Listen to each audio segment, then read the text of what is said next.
What's up guys, it's your boy Mark. Welcome back to the channel. Those of you that are new, hit that subscribe button for your boy. It's gonna really help the channel grow, and I appreciate every single one of you guys that tune in religiously to watch all the updates on this 2JZ Swap Supra build. Now, in today's episode, as you can see behind me, we are getting ready for paint, and we're getting closer and closer and closer.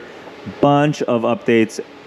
As far as, actually there's a lot of updates going on. You can immediately see these tubs, the design, I don't even know what I want to call it, but let's just call it the engine bay design. This is the final print on how it's gonna, the design's gonna look like. You can see John already welded these here, welded across here.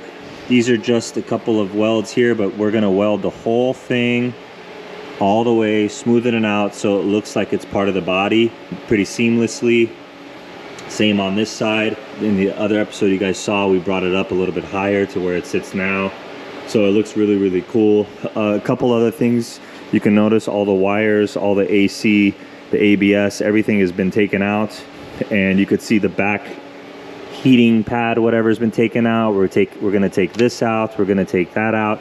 And the goal when it goes to the body shop is for them to shave every little thing over here, cover up all these holes, shave everything, just to give it really, really smooth, just to paint it and make it look really, really smooth. All these wires and stuff like that, we're ripping them out since I'm going with a brand new chassis harness and engine harness, so that's gonna be cool. This power steering rack needs to be, the steering rack actually needs to be removed when it comes to paint, but the body shop can do that. It's not a problem. Yeah, that's basically it. The interior looks like a hot mess just because it is, and that's okay. But that's gonna get a lot of work done. Everything is here. This is gonna be removed. I'm gonna go get some bins from Home Depot, put everything in the bins. Super excited. I guess I can tell you guys what transmission I'm going to be running now. So I'm going to be running a fully built T56, and there's a company called Granis that builds them. It's called the GR1000 version 2. I can put the build list in, what it is. It's a bunch of carbon plated stuff, billet this, billet that. The whole thing is not a billet transmission. There's just a couple parts. But it's mainly carbon upgrades, fully upgraded second gears, synchros, just basically fully built. The transmission is, they throw these transmissions specifically to withstand like 1500 torque, 2000 torque from Vipers. So what I'm trying, it's a little overkill from my build, but like I said, I don't want to cut any corners. I want to drop the clutch and just let it rip like crazy. You know, whenever I want, without the fear of anything going wrong. Now that you guys know what transmission I was going with, what I was gonna do before that, but I just decided against it, was go DCT with the clutch pedal. And I figured at the point, so I'm just gonna tell you guys how my thought process goes. So back when we did this swap, there wasn't a manual Supra. Okay, there was none. So the fact that I did the 2J swap with a manual really kind of won up Toyota, I could say, because it was a manual Supra with a 2J, and it was really, really cool. People are not used to seeing that manual gear set inside the center console. Fast forward to today, now there is a manual Supra out there, and it's not, I didn't feel like it was that much more special. So I was like, how could I one up Toyota? Not like, I'm just a regular dude. How the fuck am I gonna one up a whole manufacturer? But in my head, I'm just like, how could I one up Toyota? How could I one up this? I said, perfect. I can throw DCT in this with a clutch pedal. A lot of people in the Middle East, I don't know if there's a lot of people doing that here, they're throwing DCT in their cars and they're adding a clutch pedal. And I don't know what you're thinking. You're thinking, how the fuck does that make sense? Because DCT basically shifts on its own. It is dual clutch, but what the hell is a clutch pedal gonna do? Well, the cool thing about a clutch pedal is anytime you engage it, it engages. So you can do standstill burnouts, you can clutch kick it if you want, you can anytime you hit the clutch, it engages. And then if you don't hit the clutch, obviously you just have regular DCT, like the paddle shifting or whatever.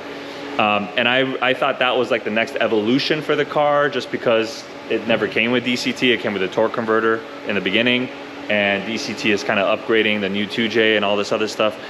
But I took a lot of looking into it, and I thought about how the car is gonna feel and things like that, and it just kind of was gonna change the whole vibe from the car, from like the whole analog vibe that I'm trying to go for, back to electronic.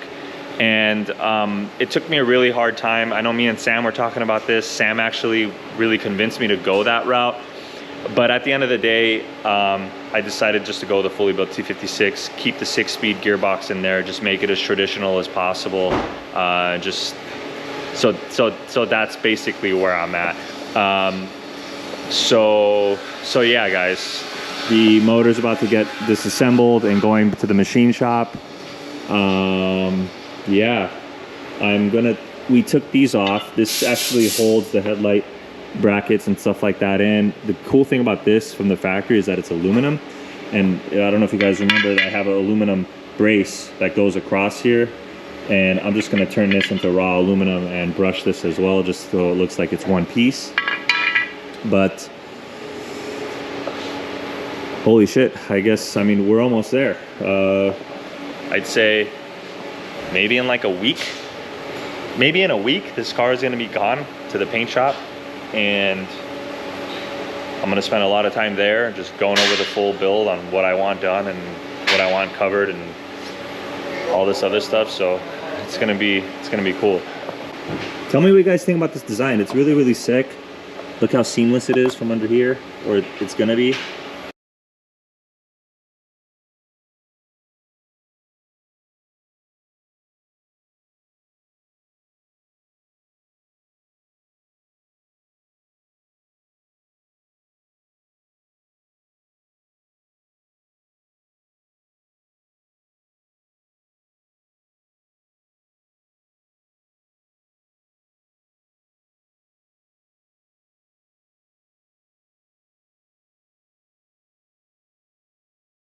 Looks really cool. They bead rolled this, so it's kind of like a nice little, it has some surfacing to it, so it looks kind of cool. Yeah, it's pretty sick. I like it. Even looking at it from here, looks kind of cool.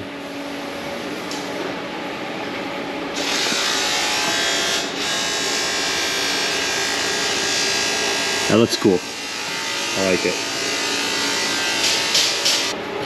I think all in all, this build's gonna cost, like, total with the car included, gonna cost like $250,000. This is fucking retarded. Maybe 200, I don't know. Spent a lot of money. And I read some of your comments, spending all that money to go back in time, whatever. Honestly, lick my balls, dude, because this is what I want to do. So there's not another Supra like it. It's my fucking car. I got the money to do it. I'm gonna fucking do it. So hopefully you enjoy it, or at least will like it when it's done, because it's something different. Everyone's doing a bunch of different shit. So that's where we're at. Still waiting on that center console. No one, I need a fucking center console, dude. So really need that. I did message TJ Hunt. I know he got an A91 build. So I messaged him. I'm just like, yo, TJ, if you're gonna get rid of gut the whole interior and go all ape shit with it, fucking give me your center console, dude. So we'll see what he says. Tej, if you watch this at all, if somebody sends you this clip, please, Tej, help me out, bro. I don't know, tell me what you guys think about this. It's a little too late to go back, so not going back, but I'm super stoked.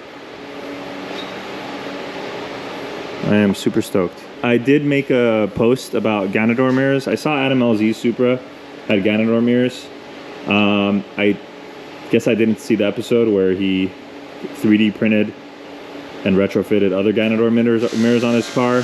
But that did get me to thinking Ganador mirrors would look good on this build, on just any Supra in general. So I am making Ganador mirrors.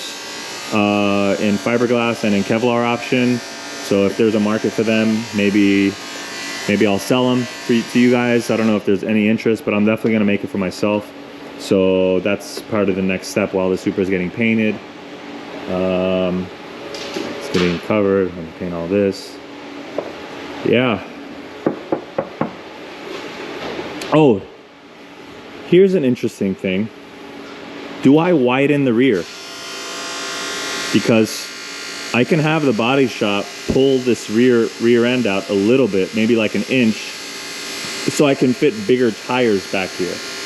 Because my 285s, my 305s are not gonna cut it. If I have 315s, that's probably gonna help with the torque delivery of the car. Ideally, I'd like to fit 325s back here, but I don't know. I can widen it. I don't know, tell me what you guys think. If I widen the car the way that they do it, it's not gonna keep its original form. I didn't really want to get into too much body work of the car. So why don't you guys let me know what you think, if you guys would widen it. I think what I would do is maybe just widen it from here, widen it from here a little bit so it kind of looks like normal, just maybe like an inch wider, just to give it more clearance for what I want to do with fatter tires. So you guys tell me what you guys think.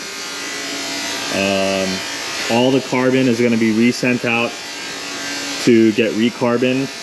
I am going to do something special with the plastic stuff that the carbon goes over, but I'll keep that hidden for now.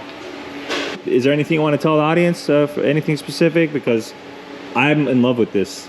Yeah. I'm in love with the style. I'm in love with everything. No, so you already know how I feel. Like I said in the past, we were just trying to make it, initially wanted to go around, but this is all squared. And then the other thing is, you know, the bead here, it's going to be eliminated. It's going to look like it was always one piece. So we're going to grind it out, smoothen it out, make it look like one piece. Yeah. As well as this one. And then we're going to weld the entire body all the way across and smoothen it out so it looks like it was always part of the car. Sure. And then obviously we're not body people, but the body guys will come in, they'll add a little bit of filler just to make it perfectly smooth. Yeah. A smooth transition. And yeah, that was pretty much it. I mean, we tried keeping it as simple as possible.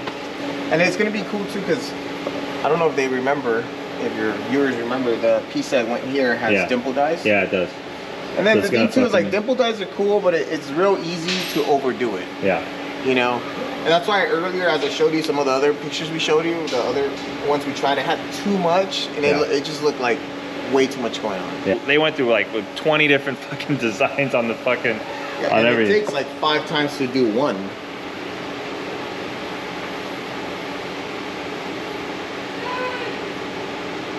So you could tell right here how this sits lower. Yeah. The new one sits all the way to the top. Yeah, exactly. Up here. Exactly. Right. Look at that. Pizza. Who's hungry? And you know, some of that stuff doesn't look great, but like you said earlier, it's hard to know whether it's going to look good or bad until you try it. Exactly. So you kind of just have to dive in and try it. Yeah, you know? And to be honest, like this final product is the right way. Yeah.